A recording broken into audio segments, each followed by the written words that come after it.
चांगला आहे नवीन पार्टी, नवीन काम हातामध्ये घेतले, अपेक्षा करू काहीतरी चांगलं घडेल. नेमकं त्या काय बोलल्या ते ऐकलं नाही. नवदुर्गा माझ्या घरामध्ये बसल्या आहेत. एक माणूस देवी बनू शकत नाही. त्या दृष्टिकोनातून ठीक आहे, जे बोलले ते पाहू पुढे. माझ्या विरोधामध्ये जिंकून आल्या पाहिजे हीच अपेक्षा आहे. कोणाला नमन केलं ते मी पाहिलं नाही, ऐकलं नाही. मात्र ते वेगळ्या पक्षात आहेत. त्यांना शुभेच्छा त्यांच्या भविष्याकरिता. त्यांना पूर्ण आशीर्वाद आहे. त्यांच्या मागे काय आहे काय नाही हे मी सांगू शकत नाही. त्यांची भाषा सुधारली पाहिजे. त्या राजकारणात नवीन आहेत. जे आता त्यांनी बोलले ते आवेशातून बोलले असतील, ती वेगळी गोष्ट आहे. बघू. लोकसभा त्यांनी फिरली नाही. लोकसभा मी फिरलो, विधानसभा मी फिरलो, सगळं काम मी चांगलं केलंय. आता स्थानिक लोक 2 महिन्यात निर्णय देतील. नवीन पिढी त्यांची स्फूर्ती असते, काहीतरी करायचं असतं. परंतु आपण बोलत असताना सगळ्यांच्या मर्यादा ठेवून बोललं पाहिजे. ते मी काही शिकवू शकलो नाही. माझ्यात काहीतरी चूक आहे आणि जे मागे मी बोललो, आमच्याकडे पद्धत असते, वरिष्ठांनी बोलल्यानंतर सगळ्यांनी थांबलं पाहिजे. आता नवीन लोक त्यांच्यासोबत जुळले आहेत आणि नवीन पक्षात त्या गेलेल्या आहेत. अपेक्षा करू काहीतरी चांगलं होईल. ठीक आहे, नवीन वडील शोधला असेल, आपल्या स्वतःच्या वडिलाला सोडून नवीन शोधला असेल. बघूया काय करतात ते. 50 वर्ष लोकांकरिता काम केलं आहे. त्यांनी उत्तर दिलं आहे. घर फुटले तर बघू काय पुढे आहे. कोणी घर फोडलं.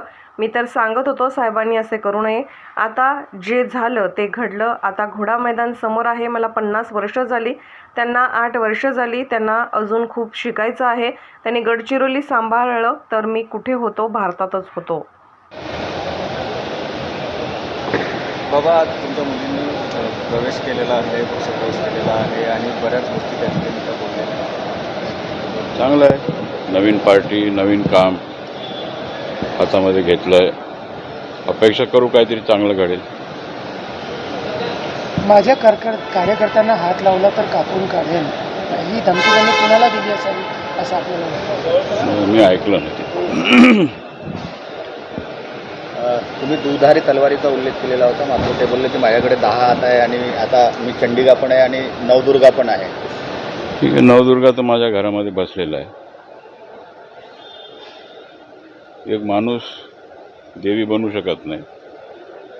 त्या दृष्टिकोनातून ठीक आहे, जे बोलले ते पाहू पुढे. आपल्याला काय वाटतं, ते आपल्या विरोधात उभ्या राहतील? काय भावना आहेत आपल्या? एक जिंकलं, माझ्या विरोधामध्ये जिंकून आला पाहिजे इतकी अपेक्षा आहे. त्यांनी भाषणाची सुरुवात केली, मात्र आपल्याला नमन केलं.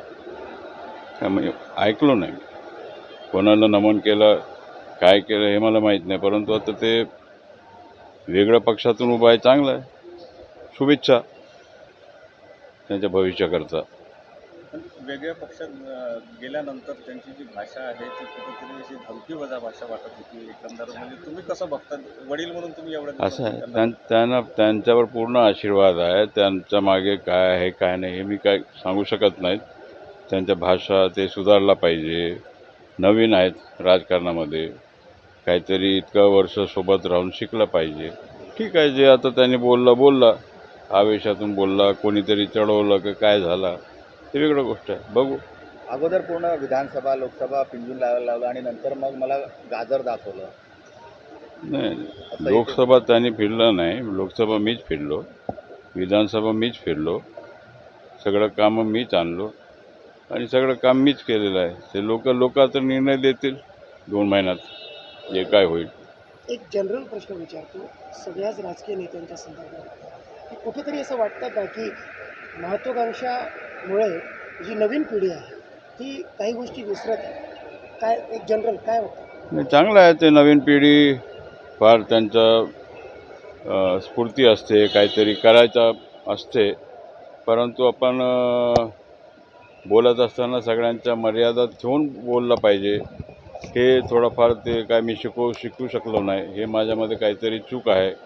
आणि जे मी मागे बोललो होतो, आमच्याकडे काही पद्धत असते, वरिष्ठांनी बोलल्यानंतर सगळ्यांनी थांबलं पाहिजे असं प्रकारचं असते. परंतु ठीक आहे, आता नवीन लोक त्यांच्यासोबत जुळले आहेत आणि नवीन पक्षामध्ये ते गेलेले आहेत आणि आपण अपेक्षा करू काहीतरी चांगलं होईल.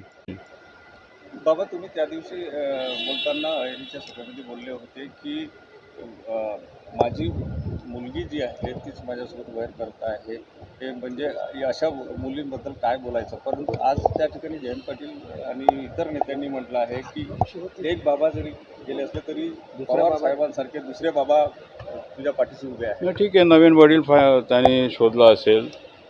आपल्याला वडील आपल्या स्वतःच्या वडिलाला सोडून नवीन वडिलाला शोधलेलं आहे, चांगलं आहे.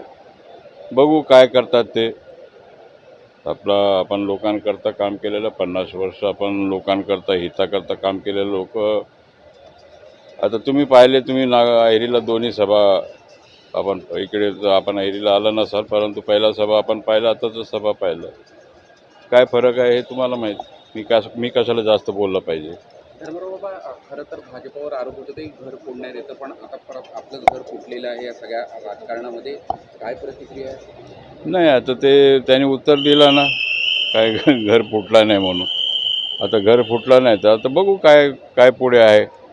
कोण घर फोडला काय नाही फोडलं, मी तर सांगतच होतो साहेबांनी अशा प्रकारचं करू नये. ठीक आहे, ते झालं, आता घडला. आता घोडा मैदान समोर आहे, बघू. लग्नानंतर हा बदल घडलेला आहे असं वाटतं का आपल्याला? ठीक आहे, आता ते नवीन आहेत राजकारणामध्ये. 8 वर्ष काम केलं, मी 50 वर्ष काम केलेलं आहे. ठीक आहे, आणखीन खूप शिकायचं आहे. 42 वर्ष आणखीन शिकायचं आहे. मधल्या 10 वर्षाच्या काळात आपण दूर होते आणि तेव्हा 6 वर्ष मीच सगळं गडचिरोली सांभाळलं असा दावा सुद्धा करण्यात आला. ते ठीक आहे, मी कुठे दूर होतो? हवेमध्ये होतो का? भारतामध्येच होतो, जिल्ह्यामध्येच होतो. कुठे होतो मी?